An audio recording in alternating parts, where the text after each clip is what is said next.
Bienvenue à vous tous dans les 10 jours de prière que nous vous proposons. Nous en sommes déjà au jour numéro 3 et le titre de la méditation est « La mission de Dieu et la prière », première partie. Le verset sur lequel repose la réflexion est dans le livre des Actes au chapitre 1er et au verset 8 et il se lit ainsi. Vous recevrez une puissance, le Saint-Esprit survenant sur vous, et vous serez mes témoins à Jérusalem, dans toute la Judée, dans la Samarie et jusqu'aux extrémités de la terre. Voici donc présentée la mission qui est confiée aux apôtres à l'Église.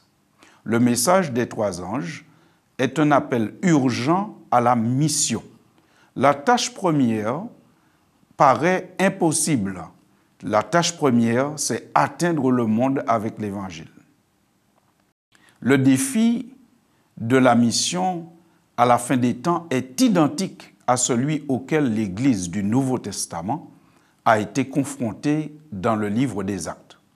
La promesse de l'Esprit nous est donnée tout comme elle leur a été donnée par Jésus dans Acte 1, verset 8, « Mais vous recevrez une puissance, le Saint-Esprit, survenant sur vous, et vous serez mes témoins à Jérusalem, dans toute la Judée et la Samarie, et jusqu'aux extrémités de la terre. » Grâce à la puissance du Saint-Esprit, l'Église de ces premiers chrétiens a eu un impact sur le monde.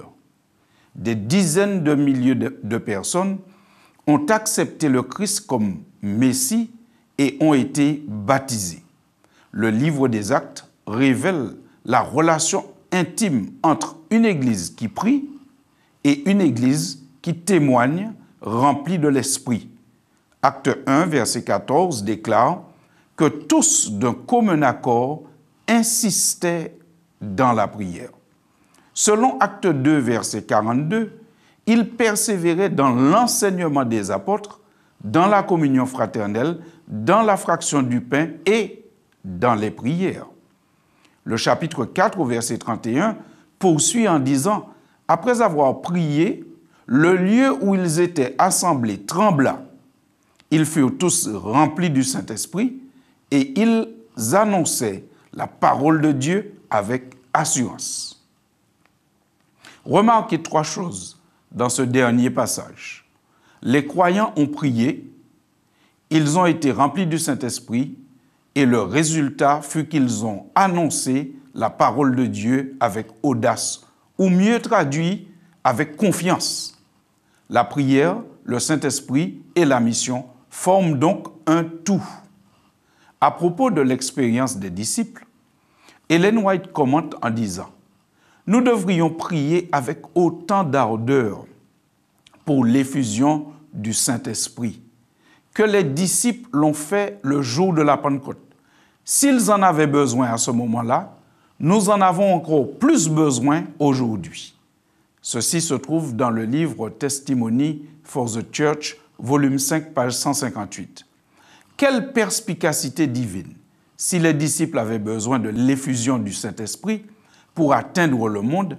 À cette époque, avec l'Évangile, nous avons bien plus besoin encore de la puissance du Saint-Esprit. Pourquoi? Eh bien parce que le monde d'aujourd'hui est plus vaste, plus complexe, plus insouciant et plus sécularisé. C'est le moment de chercher Dieu dans la prière pour obtenir la puissance infinie de l'Esprit afin d'accomplir ce qui serait impossible autrement. Ellen White écrit encore dans le livre Évangélisé, à la page 625, « Puissions-nous tous rechercher la puissance du Saint-Esprit pour accomplir la proclamation du message des 3 anges dans cette génération. Cherchons Dieu ensemble dans la prière pour cette prodigieuse effusion de son Esprit. » L'effusion du Saint-Esprit sur l'Église est envisagée comme un événement futur, mais c'est le privilège de l'Église de la recevoir dès maintenant. Recherchez-la, priez pour la recevoir et croyez en elle.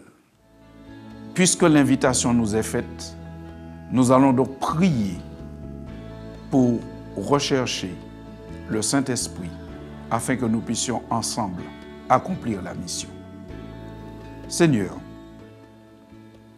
nous avons compris que ce que tu nous demandes aujourd'hui est impossible par nous-mêmes. Atteindre le monde, prêcher l'Évangile à tout peuple, toute langue, toute tribu, toute nation, cela nous est bien impossible par nous-mêmes. Mais par ton esprit, avec l'aide de ton esprit, nous pouvons y arriver.